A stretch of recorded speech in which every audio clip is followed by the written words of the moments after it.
ಒಳ್ಳೆ ಟೇಸ್ಟ್ ಚೆನ್ನಾಗಿದೆ. ನಿಮ್ಗಳ ಸಪೋರ್ಟ್ ಇಲ್ದೇನೆ ಇದ್ರೆ ನಮಸ್ಕಾರ ಗುರು. ಹನಿ ಹನಿ ಗೂಡಿದ್ರೆ ಹಳ್ಳ ಅನ್ನೋ ತರ ನಾವು ಶುರು ಮಾಡಿರೋ ಸಣ್ಣ ಬಿಸ್ನೆಸ್ಗೆ ನಿಮ್ಗಳ ಸಪೋರ್ಟು ತುಂಬಾ ಚೆನ್ನಾಗಿ ಸಿಗ್ತಾ ಇದೆ. ನಮ್ ಬಿಸ್ನೆಸ್ ಬಗ್ಗೆ ಇನ್ಸ್ಟಾಗ್ರಾಮ್ ಅಲ್ಲಿ ಹಾಕಿದ್ಮೇಲೆ ಮೊನ್ನೆ ತಾನೇ 3ನೇ ಆರ್ಡರ್ ಕೂಡ ಬಂತು. ಅದನ್ನು ಕೂಡ ಡೆಲಿವರಿ ಮಾಡಿದ್ದೀನಿ. ಮಾಡಿದಂತ ಎಲ್ಲಾ ಕಸ್ಟಮರ್ ಕೂಡ ಒಳ್ಳೆ ಪಾಸಿಟಿವ್ ರಿವ್ಯೂನ ಕೊಡ್ತಾ ಇದ್ದಾರೆ. ಒಳ್ಳೆ ಟೇಸ್ಟ್ ಚೆನ್ನಾಗಿದೆ, ಹೀಗೆ ಕಂಟಿನ್ಯೂ ಮಾಡಿ ಅಂತ. ಇದಕ್ಕೆಲ್ಲ ಕಾರಣ ಇನ್ಸ್ಟಾಗ್ರಾಮ್ ಅಲ್ಲಿ ಹಾಕ್ತಂತ ವಿಡಿಯೋಸ್ಗಳು.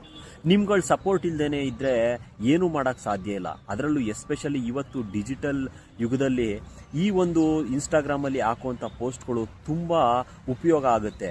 ಅದಕ್ಕೆ ನಿಮ್ಗಳ ಸಪೋರ್ಟ್ ಕೂಡ ಬೇಕು. ಯಾಕಂದ್ರೆ ನೀವು ಮಾಡುವಂತ ಲೈಕ್ಸು, ಶೇರು, ಕಮೆಂಟ್ಗಳಿಂದ ಇನ್ನೂ ಹೆಚ್ಚು ಜನಕ್ಕೆ ಈ ಒಂದು ವಿಷಯ ರೀಚ್ ಆಗುತ್ತೆ. ಅವರು ಕೂಡ ನಮ್ಮ ಒಂದು ಪ್ರಾಡಕ್ಟ್ನ ಅವ್ರ ಮನೆಗೆ ತರಿಸ್ಕೊಂಡು ಟೇಸ್ಟ್ ಮಾಡ್ಬೋದು. ಅದಕ್ಕೋಸ್ಕರ ನಿಮ್ಗಳ ಸಪೋರ್ಟ್ ತುಂಬಾ ಅಗತ್ಯ. ಪ್ಲೀಸ್ ಎಲ್ಲರೂ ಶೇರ್ ಮಾಡಿ, ಲೈಕ್ ಮಾಡಿ, ಕಮೆಂಟ್ ಮಾಡಿ, ಹಾಗೆ ಎಲ್ರಿಗೂ ಈ ಒಂದು ವಿಡಿಯೋ ರೀಚ್ ಆಗೋ ಥರ ಮಾಡಿ.